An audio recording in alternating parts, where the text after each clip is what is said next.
الحمد للہ رب العالمین والصلاة والسلام علی سید الانبیاء والمرسلین ومن تبعهم بإحسان الى یوم الدین اما بعد۔ ہر قسم کی تعریف، بڑائی، کبریائی اللہ وحدہ لا شریک کے لیے ہے، جو خالق کائنات، مالک ارض و سما ہے، جس نے ہمیں بہترین ڈھانچے میں تخلیق فرمایا ہے اور ہماری ضروریات کی ساری چیزیں مہیا فرمایا ہے۔ درود و سلام کا نزول اللہ کے تمام پیغمبروں پر، بالخصوص محمد صلی اللہ علیہ وسلم پر۔ آج میں نے سوچا کہ اکثر و بیشتر مضامین جنرل ہوتے ہیں یا مردوں سے متعلق ہوتے ہیں، تو آج میں نے سوچا ایک ٹاپک خواتین سے متعلق ہو، انہیں بھی احساس ہو کہ دین میں ہماری بھی حصے داری ہے، ہمارا بھی ذکر ہونا چاہیے۔ یہی وجہ ہے کہ جب اللہ رب العالمین نے قرآن میں ہر جگہ مردوں کو مخاطب کیا تو ایک خاتون جن کا نام ہے ام عمارہ رضی اللہ تعالیٰ عنہ، وہ بیان کرتی ہیں کہ اللہ کے رسول کیا بات ہے، قرآن میں صرف مردوں کا ذکر ہے، عورتوں کا کوئی ذکر نہیں ہے۔ تو پھر اللہ رب العالمین نے قرآن کی ایک آیت نازل کی، اس آیت کی تشریح آپ کے سامنے پیش کروں گا۔ کہنے کا مطلب یہ ہے کہ عورت بھی اس معاشرے کا حصہ ہے، اور مرد اور عورت یہ دونوں مل کر انسانی معاشرہ بنتا ہے۔ ایک زمانے میں عہد جاہلیت میں عورتوں کو حقیر نگاہوں سے دیکھا جاتا تھا، عورتوں کو ذلت بھری نگاہوں سے دیکھا جاتا تھا، اور عورتوں کو پیر کی جوتی سمجھا جاتا، یعنی عورتوں کا مقام نہیں، عورت کو یعنی آدمی اپنا کھیل تماشا اور اس کو لہو و لعب کا سامان سمجھ رکھا تھا۔ بلکہ جس کے گھر بیٹی پیدا ہوتی، سورہ نحل میں اللہ تعالیٰ نے بیان کیا اور قرآن میں اور دوسری جگہ بتایا ہے کہ جب کسی کو یہ خبر دی جاتی تمہارے گھر میں بیٹی پیدا ہوئی، اس کا چہرہ کالا ہو جاتا، ظل وجہہ مسودا وہو کظیم، اس کا چہرہ کالا ہو جاتا اور اپنے دل میں گھٹن محسوس کرتا، آگے سے کیا کہتا کہ کیا میں اس ذلت کے ساتھ زندگی گزاروں یا اس کو زمین کے نیچے دفن کر دوں۔ عورتوں کو اتنا ذلیل سمجھا جاتا تھا۔ یہی وجہ ہے کہ عہد جاہلیت میں بیٹیوں کو زندہ درگور کیا جاتا تھا۔ آج بھی سماج میں لڑکیوں کو بہت زیادہ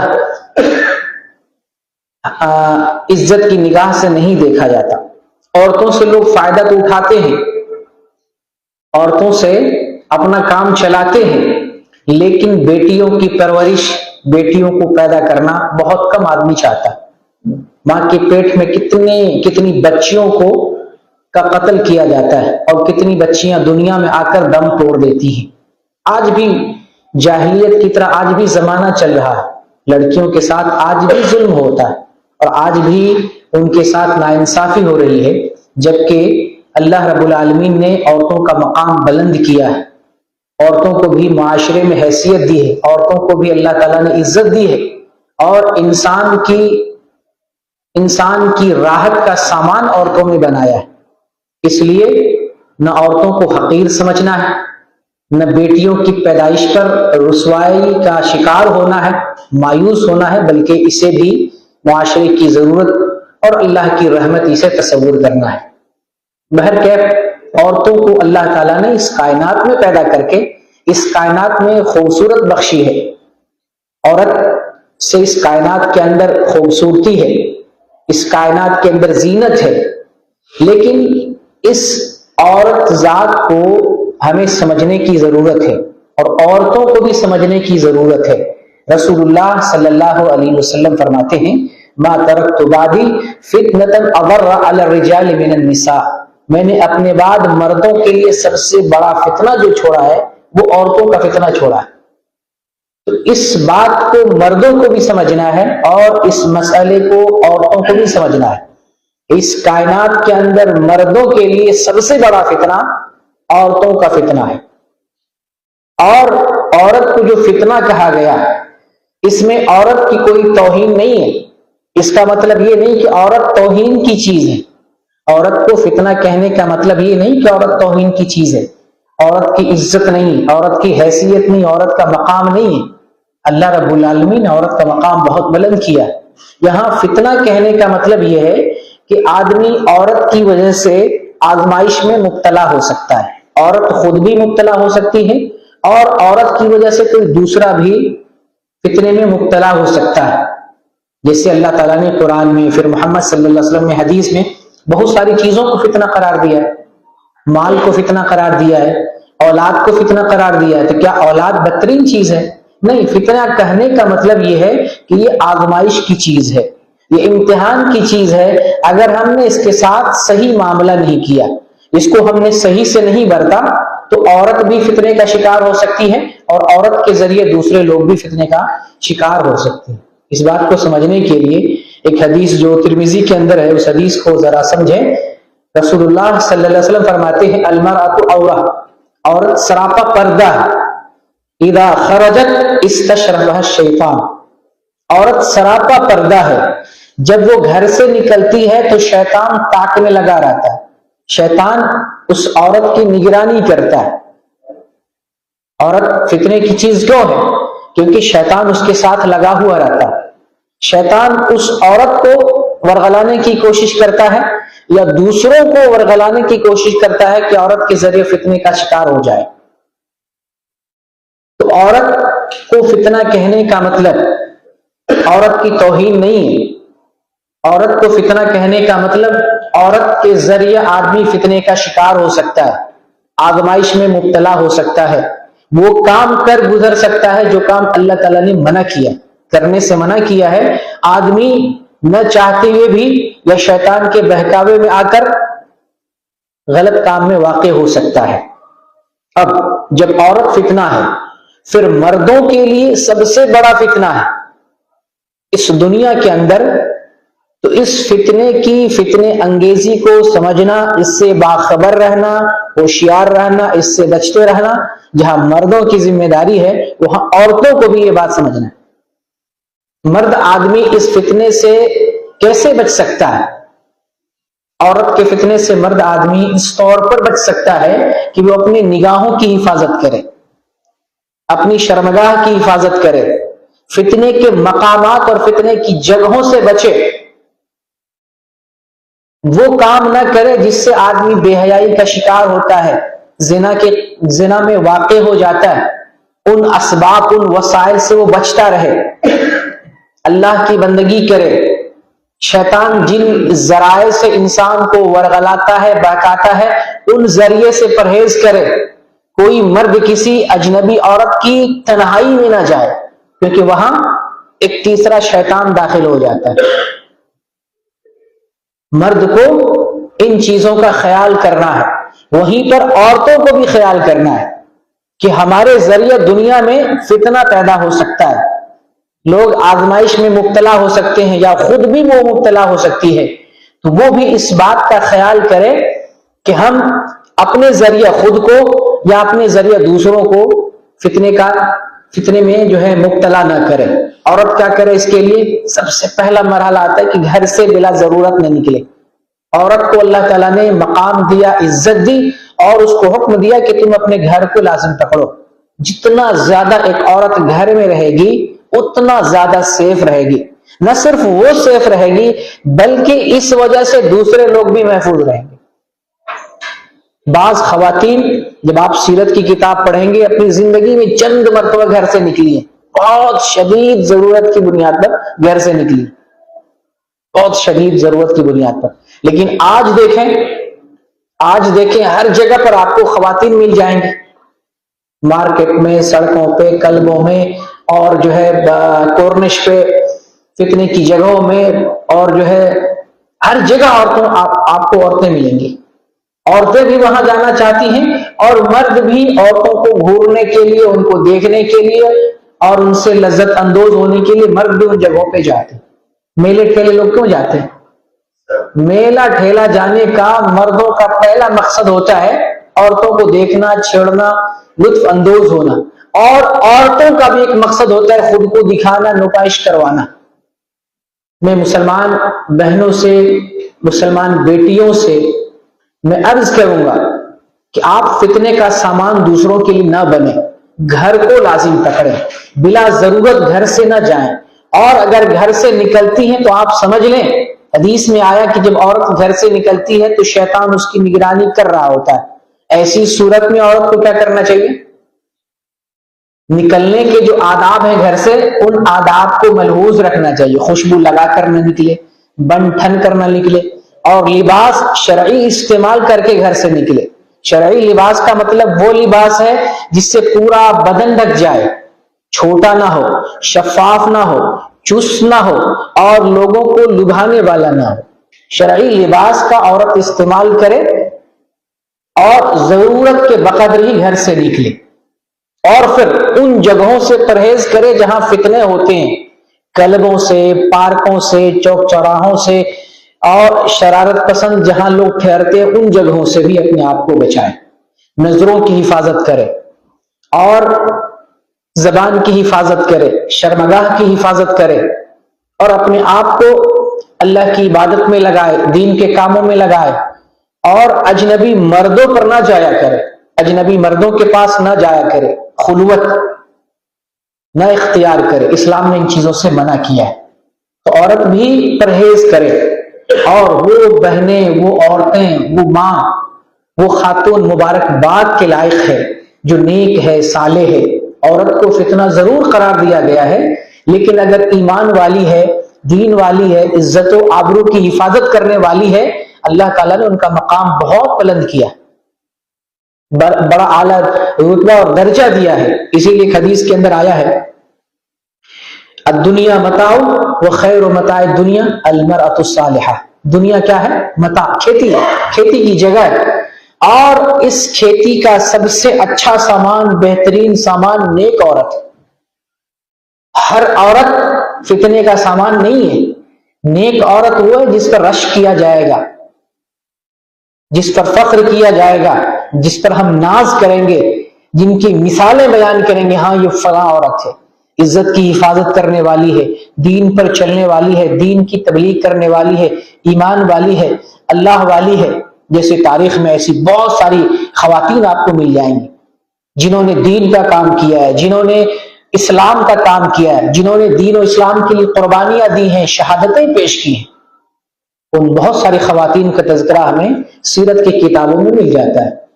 تو الحمدللہ وہ بہنیں، وہ عورتیں، وہ مائیں، وہ سب قابل مبارکباد ہیں جو نیک ہیں۔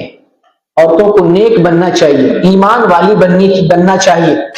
اور ایک عورت گھر میں نیک کیسے بنتی ہے؟ ماں باپ بچوں کو نیک بناتے ہیں۔ اپنے گھر کی ابتدا کریں، اپنے گھر میں نیک عورت لائیں، اپنے گھر کی ابتدا کریں نیک عورت سے۔ پھر جب اولاد آئے، لڑکا آئے، لڑکی آئے، آپ ان کو نیک بنائیں۔ اپنی بیٹی کو نیک بنائیں گے تو وہ بیٹی کسی کے گھر میں جا کر نیک رہے گی۔ جب آپ نے اپنی بچی کو سنوارا نہیں ہے، اخلاق کی تعلیم نہیں دی، دینی تعلیم سے استوار نہیں کیا ہے، تو وہ نیک دوسرے کے گھر میں جائے گی، نیک کیسے رہے گی؟ نیک آپ کو بنانا ہے، آپ کے گھر میں نیک بنے گی وہ۔ آپ اپنے سانچے میں اور اپنے گھر میں، اپنے ماحول میں اپنے بچوں کو اور اپنی بچیوں کو نیک بنائیں، تاکہ وہ گھر میں جائے تو ایمان والی بن کر جائے، نیک خاتون اور نیک عورت بن کر جائے۔ تو الحمدللہ وہ عورتیں قابل مبارکباد ہیں جو نیک عورت ہوتی ہیں، ایمان والی عورت ہوتی ہے۔ یہی پر اسی پس منظر میں قرآن کی ایک آیت اور اس کی مختصر تفسیر آپ کے سامنے بیان کروں گا جو موضوع سے متعلق ہے اور خواتین سے متعلق ہے۔ اللہ رب العالمین نے سورہ احزاب کے اندر 35 نمبر کی آیت کے اندر عورتوں کے اوصاف کا ذکر کیا ہے، اور جیسا کہ میں نے پہلے بھی حدیث بیان کی، ام عمارہ رضی اللہ تعالیٰ عنہ رسول اللہ صلی اللہ علیہ وسلم کی خدمت میں آ کر عرض کرتی ہیں، اللہ کے رسول کیا بات ہے، قرآن میں مردوں کا ہی تذکرہ، ہم عورتیں تو غائب ہیں، ہمارا کوئی تذکرہ نہیں قرآن میں۔ اور یہاں پر ایک دین کا مسئلہ بھی سمجھتے جائیں کہ دینی معاملات میں عورتوں کا بھی وہی حکم ہے جو مردوں کا حکم ہے۔ اللہ تعالیٰ نے جہاں بھی قرآن میں اور رسول اللہ صلی اللہ علیہ وسلم نے حدیث میں جہاں پر بھی دین کا کوئی مسئلہ بیان کیا ہے، دین کی کوئی بات بیان کی گئی ہے، تو مردوں کے لیے بھی ہے، عورتوں کے لیے بھی ہے، عورتیں مستثنا نہیں ہوتی ہیں۔ کہیں پر اللہ نے کہا نماز پڑھو، وہ کہ مردوں کو خطاب ہے لیکن یہ عورتوں کے لیے بھی ہے۔ زکوٰۃ دو، تو یہ مردوں کو خطاب ضرور ہے لیکن عورتیں بھی اس میں داخل ہیں۔ اسی لیے نبی کریم صلی اللہ علیہ وسلم کا فرمان انما النساء شقائق الرجال، انما النساء شقائق الرجال، اس کا کیا مطلب ہے؟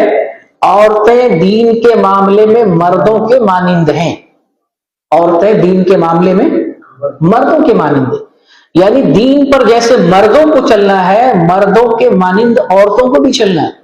عورتوں کے لیے الگ سے اللہ تعالیٰ نے کوئی دین نہیں دیا ہے، عورتوں کے لیے اللہ تعالیٰ نے الگ سے پیغمبروں کو نہیں بھیجا ہے، عورتوں کے لیے اللہ تعالیٰ نے الگ سے قرآن یا وحی نازل نہیں کیا ہے، وہی اللہ پیغمبر کو بھیجا ہے مردوں کے لیے بھی عورتوں کے لیے بھی، اور وہی قرآن مردوں کے لیے بھی بھیجا ہے اللہ تعالیٰ نے اور عورتوں کے لیے بھی بھیجا ہے۔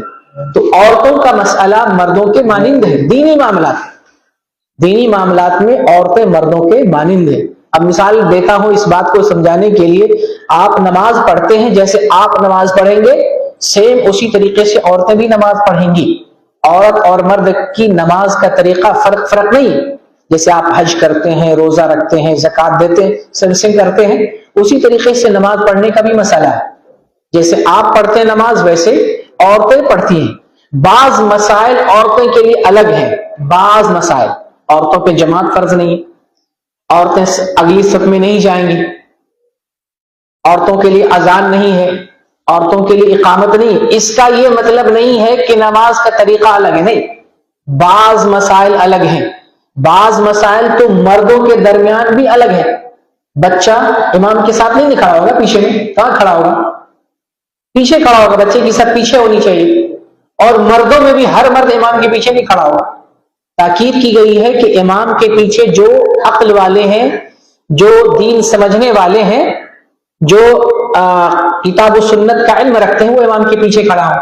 اس کا کیا مطلب مردوں کا معاملہ مردوں سے مختلف ہے تو کیا مرد کی نماز الگ الگ ہو گئی؟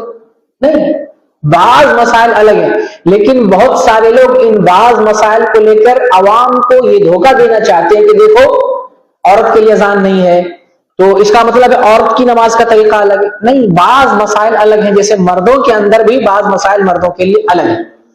تو دین کا معاملہ جیسے مردوں کے لیے ہے ویسے ہی معاملہ عورتوں کے لیے بھی ہے۔